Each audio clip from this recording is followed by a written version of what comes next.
क्या आपने कभी सोचा है कि एक सक्सेसफुल पर्सन अपने गोल को अचीव करके सक्सेसफुल कैसे बन जाते हैं और आप सोचते रह जाते हैं बट गोल को अचीव नहीं कर पाते हैं। आपका जो भी ड्रीम या गोल है उस पर फोकस नहीं कर पाते, तो आप गोल को कैसे अचीव कर पाएंगे पूरा प्रोसेस बताने वाले हैं। तो वीडियो को लास्ट तक देखें और पसंद आए तो अपने दोस्तों में शेयर करें ताकि इस वीडियो से और लोगों को हेल्प मिल सके। पहले तो आपसे एक सवाल रहेगा कि आप जो भी गोल को अचीव करना चाहते हैं उस पर आपका कितना फोकस है और आपका उस काम में कितना मन है, क्योंकि जब भी आप कोई काम करते हैं उस पर आपका 100% फोकस और मन होना चाहिए। जैसे आप किसी काम को करते हैं और आपका फोकस उसी काम में है तो वो काम आप आसानी से कर लेते हैं। जैसे फॉर एग्जांपल साइकिल चलाते हैं या कार ड्राइव करते हैं, उस टाइम पूरा फोकस और एनर्जी सीखने पर होता है और आप उस काम को बहुत जल्दी कर पाते हैं। इसलिए जब भी आप कोई न्यू काम करते हैं तो आप बहुत एक्साइटेड रहते हैं और आपका ध्यान उसी काम पर होता है और आप उस काम को आसानी से कर लेते हैं। इसलिए आप जब भी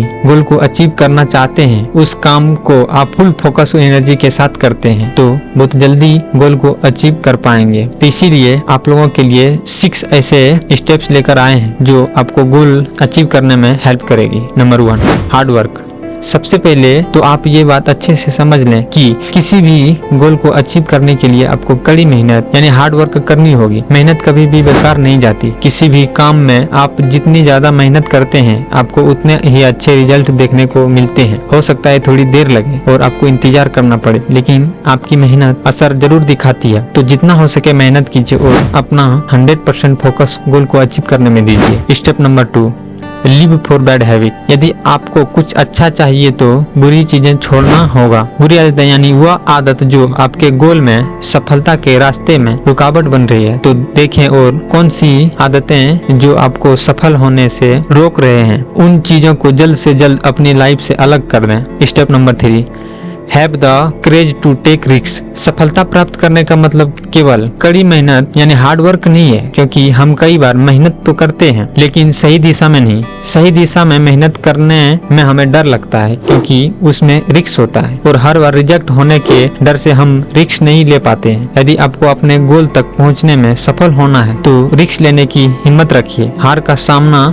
रिजेक्शन को डेंटल करने की हिम्मत रखिए, क्योंकि यही चीजें आपको अपने गोल को अचीव करने में सफलता दिलाती है। आपकी हार, रिजेक्शन से आपको सीख मिलती है, वो आपकी सफलता अचीव में मदद करती है। Step number 4, consistency. किसी भी गोल को पाने में आप जो भी काम कर रहे हैं उसमें कंसिस्टेंसी का होना बहुत जरूरी है। कंसिस्टेंसी की आदत आपको काम करने में एकाग्र रखती है और आपके गोल को अचीव करने में आपकी मदद करती है। यदि आप किसी भी काम में कंसिस्टेंस रहते हैं तो आप उसमें अवश्य सफल हो जाते हैं और गोल को अचीव कर पाते हैं। Step number 5, create your own system.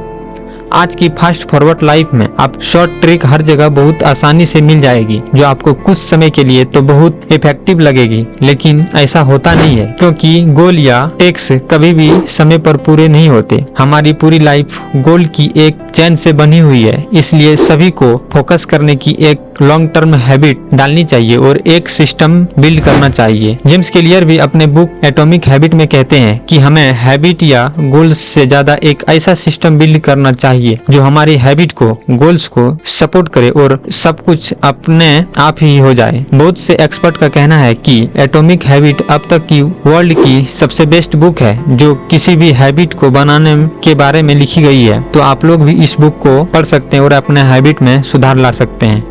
Step number 6, motivation.